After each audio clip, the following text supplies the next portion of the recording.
A'oudou billah minashaitanir rajim, bismillahir rahmanir rahim, assalamu alaikum. Je cherche la protection de Dieu contre le Satan, le lapidé, de par le nom de Dieu tout clément et tout plein de miséricorde, que la paix soit sur vous.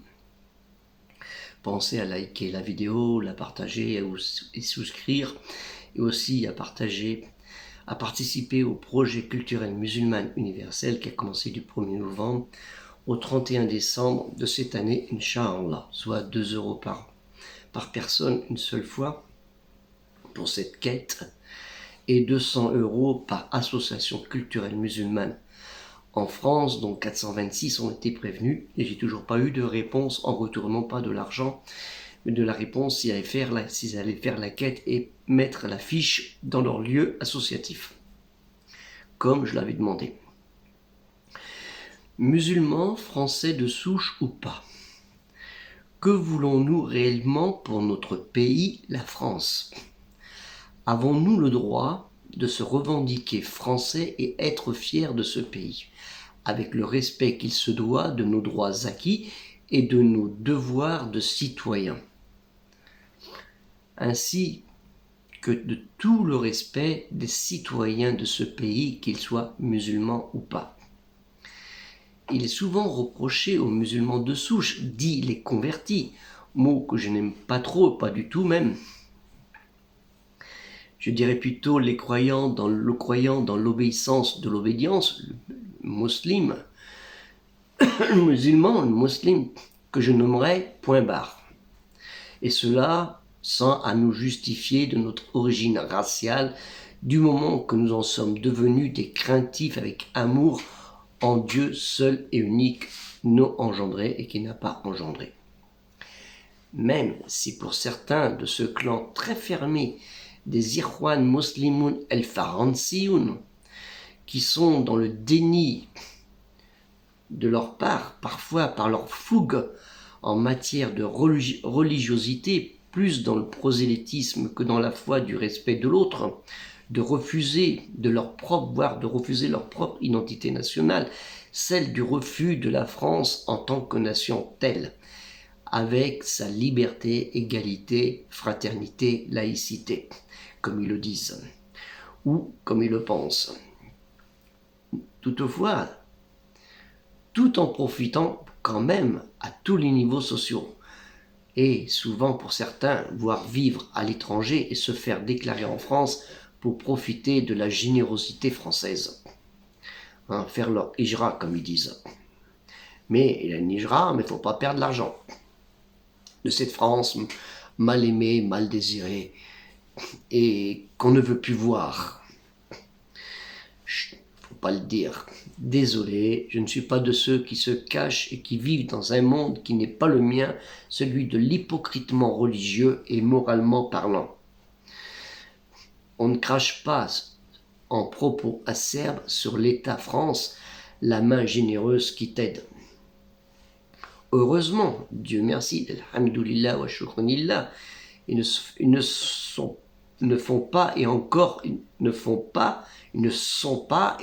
pas encore la masse des Français d'origine et autres qui ont choisi cette voie de fermeture avec l'autre, avec une ligne de séparation, la ligne de fin de non-recevoir avec tout ce qui n'est pas musulman, pour leur façon de musulman, qui ne portent pas la barbe, le khamis, la abaya pour les femmes. Attention à la mèche de cheveux qui dépasse pour ne pas être mis à la quarantaine. Attention à ceux qui amènent ses enfants à l'école de la France républicaine, démocratique, citoyenne et laïque. L'ennemi à combattre, mais quand même, ils ne vont pas cracher sous l'allocation de rentrée scolaire.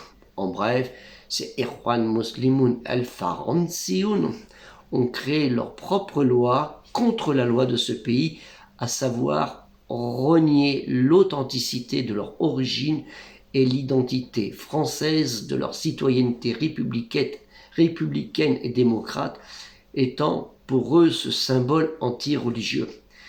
Il leur est préférable, par contre, de donner allégeance à des idéologies qui me semblent suspectes, voire avoir du rejet de leurs propres parents, la chair de leur chair, ce que n'a jamais fait le prophète Mohammed sallallahu alayhi wa sallam, sur lui le salut et la paix, avec son grand-père Abd al-Muttalib ibn Hashim ibn al-Manaf, né à Yatrib, la future Médine, ou de son oncle Abd al-Manaf ibn Abd al-Muttalib ibn Hashim, dit Abu Talib.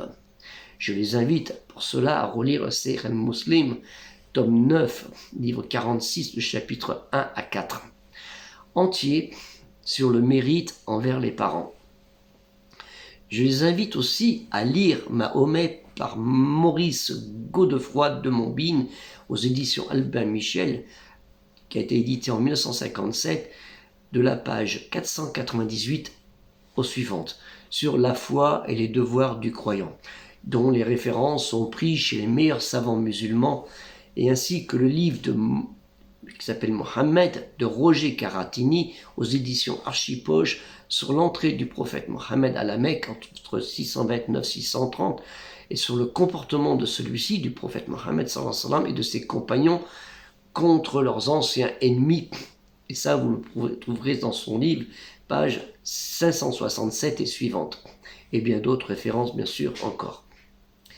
C'est Ikhwan al-Muslimin al-Firanziya qui ont rejeté autant qu'ils peuvent la langue française pour la remplacer par l'arabe, proposant eux-mêmes des cours d'arabe payants à choisir des tenues arabo-musulmanes qu'ils peuvent vendre eux-mêmes, alors que le dernier des prophètes Mohammed sallallahu alayhi wa sallam s'est habillé de plusieurs tenues et de plusieurs couleurs, dans différentes couleurs.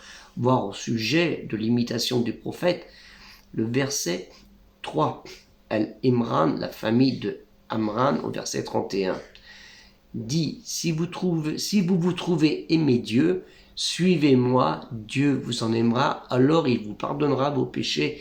Dieu est pardonneur et miséricordieux.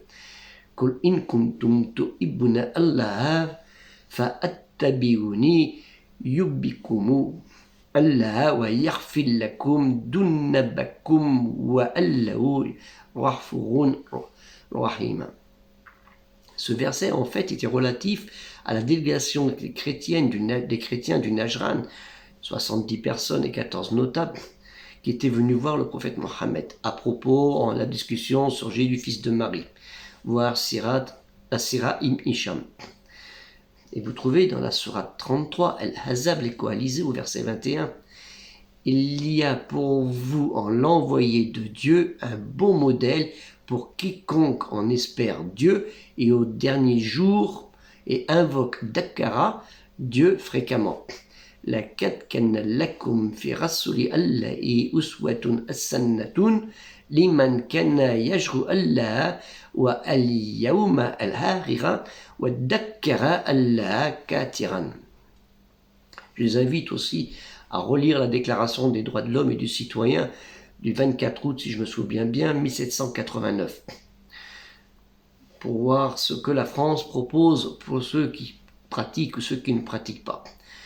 Ce qui ne s'empêche pas, c'est Ikhwan, assez curieusement et sournoisement, en jouant sur la polygamie cachée, l'affaire de l'imam de la ville de Rezé, de goûter au plaisir de nombreux avantages, allocation familiale, allocation logement, CAF, RSA, RMI, prime énergie, électricité, aide au projet, création d'entreprise, des fois pas toujours déclarées, ou faussement via des associations culturelles, des cours d'arabe douteuses qui prennent plus du prosélytisme.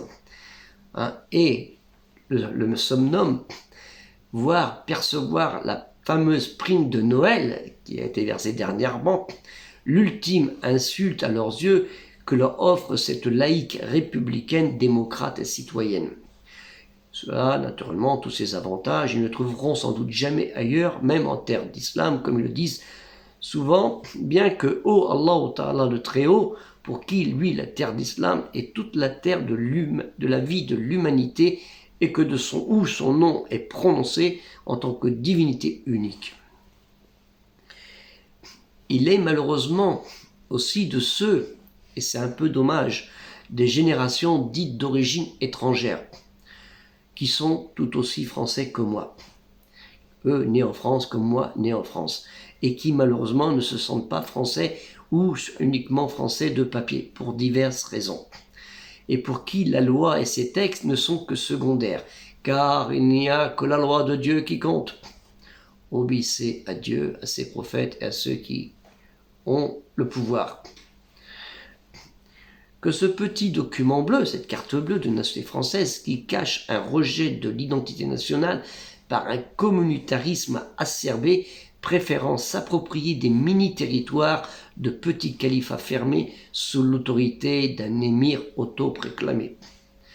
Tant pis pour ceux qui ne veulent pas suivre, ou plutôt attention à la sentence, la peur devient le modèle de référence de ces ayatollahs de quartier du XXIe siècle, qui souvent prônent plus l'insulte que la bonté, ou pire encore, tuer le païen monothéiste, qui en fait est souvent son prochain, le citoyen de ce pays qu'il côtoie quotidiennement, et dont ils voudraient peut-être, dans ce quartier ou dans ce pays, bien en faire leur domaine souverain, quitte à retourner au système du monde des dhimmis, les protégés sous les califats. Mais eux, c'est plutôt sous les contraintes de leur motivation et sans doute pas celle de Dieu le Très-Haut, exalté soit-il. Heureusement, alhamdoulilah, louange est à Dieu, certains de nos confrères de croyances religieuses musulmanes, français de souche ou pas, ceux de la religion du juste milieu, de la religion du bien contre le mal, veillent aussi au grain pour ne pas être assaillis et contaminés par ces obédiences dangereuses. C'est pourquoi aussi le projet culturel musulman universel fut créé pour combattre ces idéologies et apporter un savoir contre l'ignorance et toute forme de haine et de violence.